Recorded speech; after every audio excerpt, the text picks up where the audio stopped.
Hey everybody, hope you're doing good today. Neil the Knife Guy here. I'm going to be taking apart the Spyderco Sage 5. There's been a lot of interest in this knife ever since Spyderco announced it, and there's a few things going on inside this knife that I don't think even people who own the knife know about. On top of that, I like to, shortly after getting most knives, I like to take them apart just to see how easy they are to take apart and put back together and sort of service. I already took this one apart once before, took some pictures on Instagram, and thought it would be a good idea to do a video.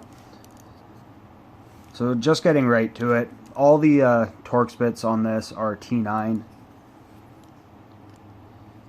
When I first took this apart, just to see what's going on inside of it for my own knowledge, and had a really tough time getting this pivot screw out. It wasn't red Loctite, but it was this sort of whitish type that I've never seen before. I'm not even sure if it was Loctite, but it was very gummy, and you really had to put a lot of downward force when you were screwing out the screw, or else the head would just sort of spin right out. I soaked the screw in rubbing alcohol to get that off, and seems fine without any Loctite whatsoever. The pivot doesn't loosen up.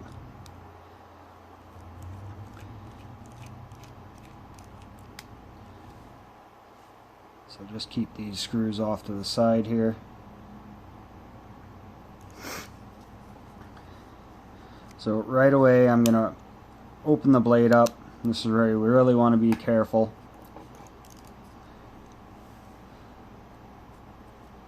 The top scale comes off fairly easily.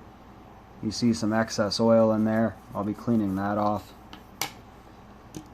And then you get a look at the knife inside. Right away you should notice, if my camera will focus, yes, this internal track here. That is a stop pin, but there's also a stop pin here. Made me wonder why they're sort of doing this double stop pin. They both work for the open position, they both work for the closed position. Someone on my Instagram page actually suggested that Spyderco does this a lot on their lockbacks to sort of alleviate the problem of up and down play. So I don't know if they had in the design process of this knife a problem with up and down play, and they decided to just put that stop pin in to relieve it. But to me, it makes it a lot stronger knife if it just had the two rather than just relying on this one stop pin. You actually see the size of this stop pin here is fairly large, and it's a solid actual pin that goes in through the liner here. So I thought that was pretty neat. To take this top scale off is a little process. The tolerances on this knife are fairly tight, so what I use is my Victorinox Deluxe Tanker, just the flathead on it, and I put it underneath here and just sort of give it a little bit of torquing. It doesn't take much, and you don't want to put too much pressure into it, and that just will sort of pop it off for you. So right here you see the sort of guts of the knife, the compression lock. There's a lot of tension on this compression lock, and the first couple days I was opening and closing this so much that I had a permanent groove in my finger. But you could also better see the track that I was talking about.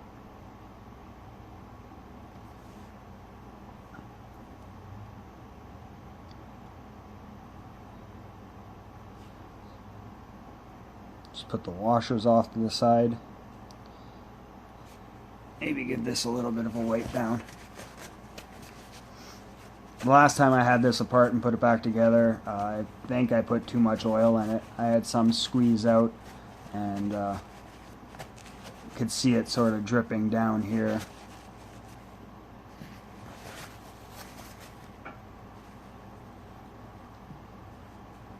So you do have a D-shaped pivot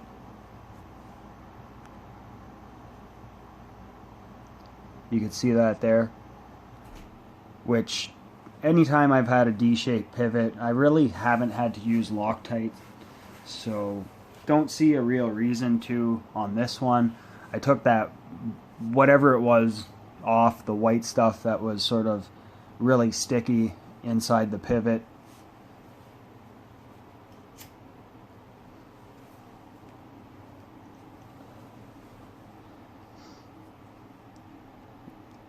The stop pin is quite large, as I said earlier, and it does seat into the actual liners. You could remove the lanyard tube if you didn't like that look and just wanted a sort of cleaner back to it, but for now I'm not going to do that. I'm just going to leave it in. And that's pretty much the knife. Sorry about that, guys. I had a phone call. The joys of shooting on a cell phone. I use my Galaxy S7 to shoot all my videos now. It just has better quality than my actual camera. And the side effect of that is sometimes getting phone calls when you're doing a video. Anyways, I was just about to talk about how this compression lock in this knife is very similar, but also very different than the one in your Paramilitary 2. The Paramilitary 2 has a bushing system for its pivot, which makes the compression lock actually swing free once it's depressed. The blade swings free, as you see. This knife doesn't have that bushing system. It just has your standard sort of double-sided pivot. There's a screw on one end, a screw on the other. And yet it is still very smooth. Just gives a testament to the overall build quality of this knife, where they didn't have to put the pivot system in, and all I had to do when I got the knife is actually open and close it for about a day and a half, and it became free enough to where as soon as you pinch the lock, release the lock, the blade would drop free. So I was really happy to see that, but really sort of curious when I opened it why they didn't go with the bushing system inside this knife. And it's not really a complaint. I'm happy sort of that it worked out to where the knife was actually smooth as it is, but just sort of in my curious nature, I'm one to take apart my knives like the first day I get them. Just sort of curious to actually see that. Putting this knife back together is pretty straightforward also.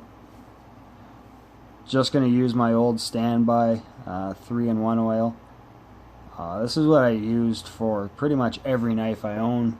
I've used some mineral oil for pretty much sort of food prep knives. I got a Victorinox Dual X Pro that I keep in my kitchen drawer, and anytime I need to lubricate that one, I use mineral oil because it's sort of food safe. But I tend not to put so much oil in that I can't use any of my knives for food. And found this sort of adequate to lubricate and make the mechanisms free in my knife. Nowadays, when I put back together my knives, I don't oil one side, the side of the washer that actually touches the liner. I don't really find you need it, and I've actually found that the action, if you don't lubricate it on that side, is actually much freer. Just drop this one on.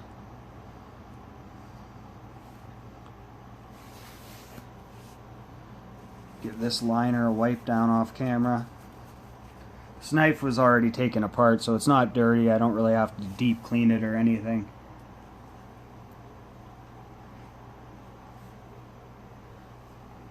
For putting this liner back on, you want to do it so everything is sort of level. I don't know how to describe it properly, but you don't want to like push down all the way here. You just want to work it on gently, and once these two sort of standoffs or screw holes poke through the liner, that's when you could sort of snap back on the pivot, and you'll have to sort of pull the lock bar over a little bit just so you could get that pivot through.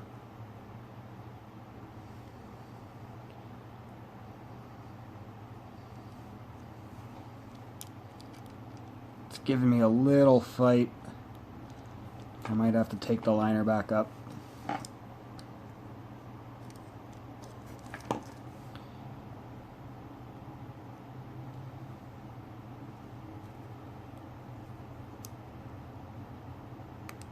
There it goes.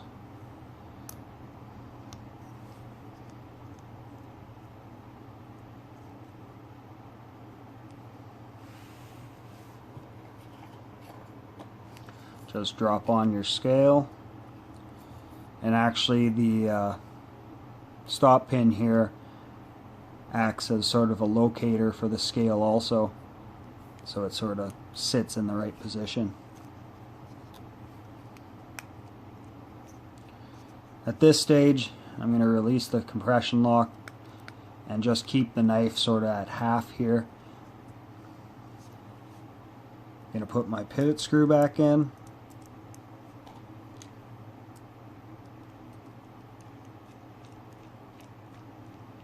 Just sort of finger tight until I get the actual body screws in, and then I'll tighten everything down snugly.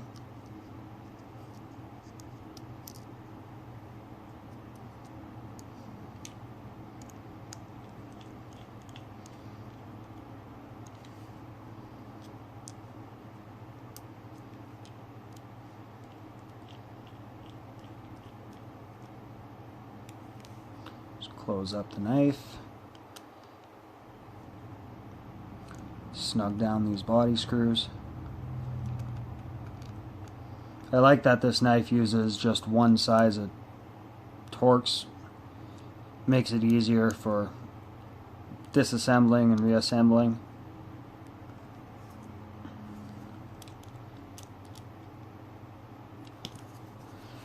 Give it a couple opens and close. Seems a little tight, so I'll loosen off the pivot a little bit.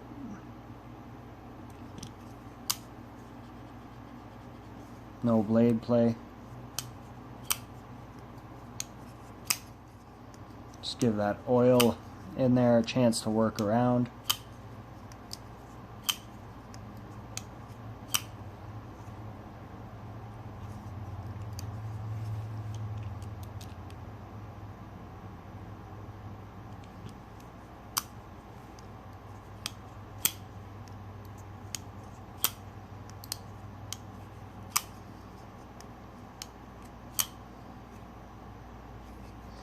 And that's pretty much it.